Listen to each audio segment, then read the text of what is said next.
Last week, I discovered I was pregnant. My partner, Ethan, and I had been together for nearly 3 years. We weren't actively trying for a baby, but we discussed having children in the future. He always said he wanted kids eventually. I was hesitant to share the news because things had been strained between us recently. He'd been aloof, staying late at his supposed job and secretive about finances, home on Thursdays. I was thrilled, nearly calling him on my drive home, but I wanted to see his reaction in person. Our apartment complex has an odd design, with living room windows visible from the parking lot. As I approached, I saw Ethan on the couch, his laptop open. I was about to call out when I noticed he was on a video call. I paused, watching. He was talking to his ex, Lauren, from before we met. They split 4 years ago, and he'd always described her as manipulative and toxic, claiming they no longer spoke. Yet there she was, her face clear on the screen. They were laughing together. Something made me freeze. I didn't enter. Instead, I returned to my car and called Ethan, saying I'd be home in 20 minutes after leaving work early. His voice sounded off. He claimed he was on a work call. I drove around the block, parked on a side street, and crept back to stand beneath our living room window. It sounds irrational, but my instincts screamed something was wrong. That's when I overheard them. Ethan was still talking to Lauren, saying I was pushing him toward marriage,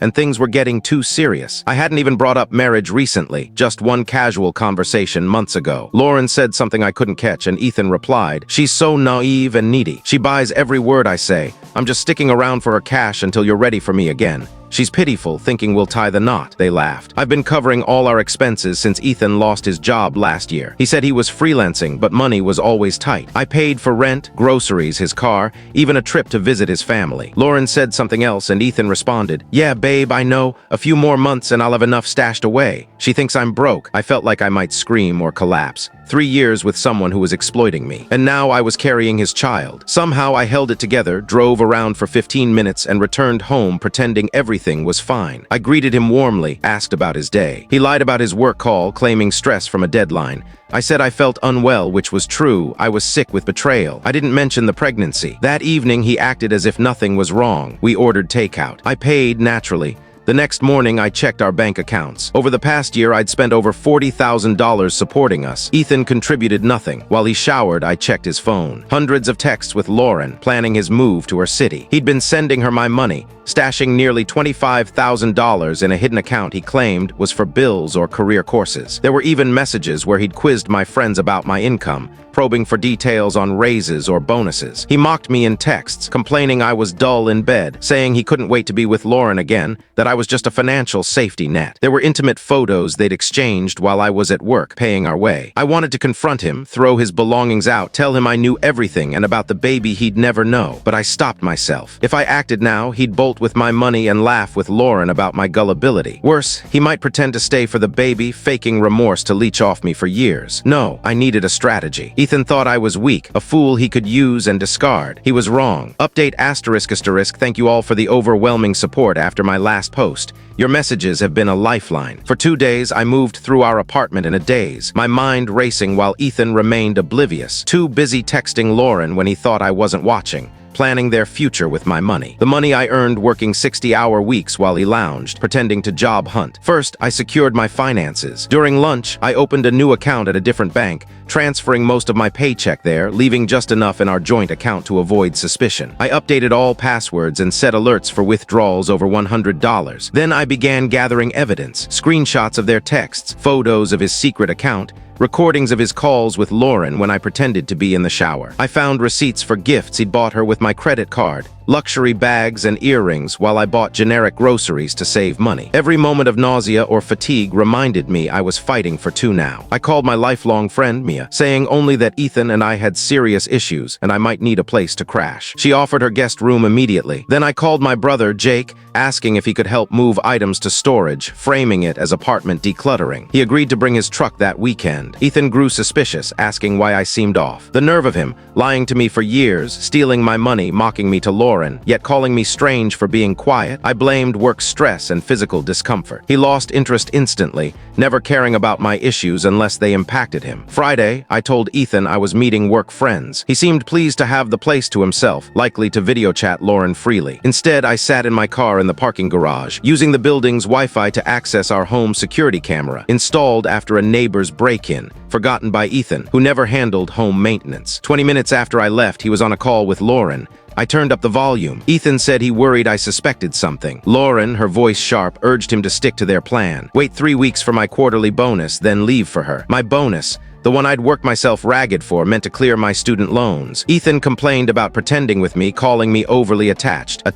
I'd barely touched him in months because he was always exhausted. They joked about my ignorance, Lauren suggesting he get me to buy him a new tablet before leaving. They laughed. But for a moment, when Ethan wasn't looking, Lauren's face turned cold, calculating, making me wonder if she was manipulating him too. I'd had enough. On Saturday, I told Ethan I had to work a few hours. Instead, I met a lawyer, Sarah, recommended by a coworker. I laid out everything, the theft, the lies, the pregnancy I hadn't shared. Sarah said we had a solid case for fraud with his texts proving intent. Recovering the money might take time, but it was possible. On the pregnancy, she advised I wasn't legally required to tell him during pregnancy, and we could limit his involvement later given the circumstances. We discussed protective orders, changing locks, and removing him from the lease. I paid her retainer from my new account. That afternoon, Jake arrived with his truck. Ethan was puzzled as we loaded boxes, but I said we were decluttering for more space. The boxes held my vital documents, family heirlooms, and valuables, my grandmother's rings, birth certificate, diplomas, things Ethan couldn't touch. Jake sensed something was wrong but didn't push, whispering I wasn't alone as he hugged me goodbye. Sunday, I met my bank manager, presenting evidence of Ethan's fraud. She flagged my accounts for extra security and helped dispute his transfers. Back home,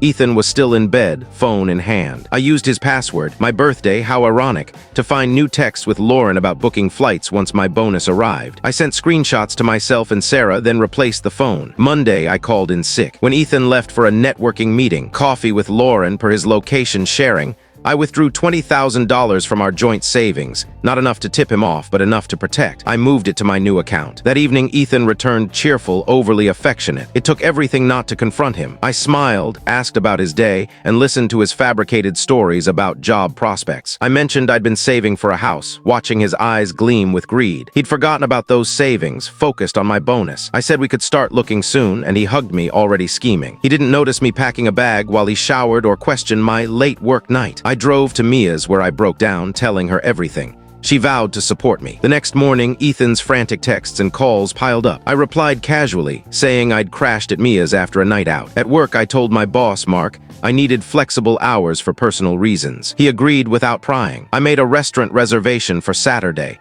letting Ethan think his act was working as he grew overly attentive all week. Friday, I packed another bag while he was in the bathroom, saying I was donating clothes for our new home. He helped carry the bags, eager to please. That night, I couldn't sleep, his arm draped over me like a claim. I slipped away, repulsed, staring at the life I'd funded while he planned to abandon me. Saturday came. Ethan primped for the restaurant, thrilled at the upscale venue. I wore a simple dress and my mother's locket for strength. He ordered lavishly, steak, cocktails, appetizers, running up a huge bill. One last splurge on me. During dessert, I stepped away, confirmed plans with Mia, and returned. Ethan was texting but hid his phone when I approached. I ordered champagne, raising my water glass to his toast about our future. Then I made my own toast to truth and new starts. I played a recording from the security camera. She's so naive and needy. She buys every word. I'm just using her for her cash until you're ready for me again. Ethan's face collapsed. Shock, fear, panic. He stammered about misunderstandings, but I laid out my evidence. Hours of recordings, texts, proof of his $25,000 stash. He called me babe, claiming Lauren was the instigator. I laughed, citing the bracelet he bought her while my car went unrepaired, his plans to flee post-bonus. He suggested we talk at home.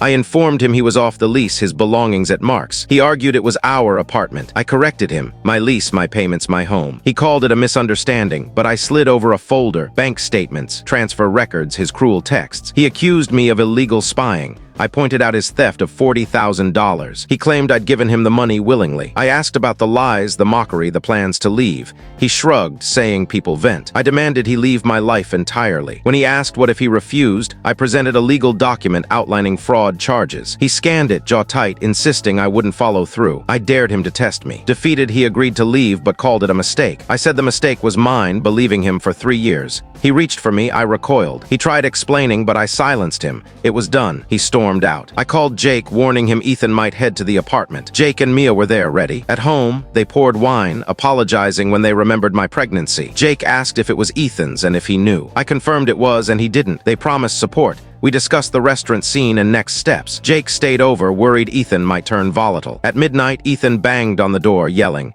Jake warned him to leave. Ethan insisted it was his home. Mia called 911. Police arrived after he'd fled, taking a report for the restraining order. Morning brought more texts from Ethan, anger, then apologies, claiming he loved me but was pressured by Lauren. I forwarded them to Sarah without replying. Sunday, Lauren called, saying Ethan was calling me unhinged, claiming I was obsessed and fabricating accusations. She warned he was convincing, admitting he'd used her similarly years ago. She claimed she'd been stringing him along to recover her money, but her tone felt off. I wondered if she was playing both of us. I told Sarah, who added Lauren to the restraining order. Monday, I returned to work, arranging a prenatal visit. The baby felt real, despite the nausea tied to Ethan. I confided in HR about an abusive ex and safety concerns. They bolstered security. Sarah reported the judge granted a permanent restraining order and was reviewing fraud charges. Ethan tried accessing our accounts, showed up at Mark's demanding his things, and called Jake with threats and pleas. That night, an unknown number called Ethan, drunk, accusing me of ruining his life. I hung up, blocked it, and documented it. Tuesday, Ethan's lawyer sent a letter demanding asset division, claiming he'd invested in our relationship. Sarah called it baseless. Wednesday, Ethan violated the restraining order, banging on Mia's door. Police arrested him for trespassing and intoxication. Friday, he appeared at my workplace, stopped by security,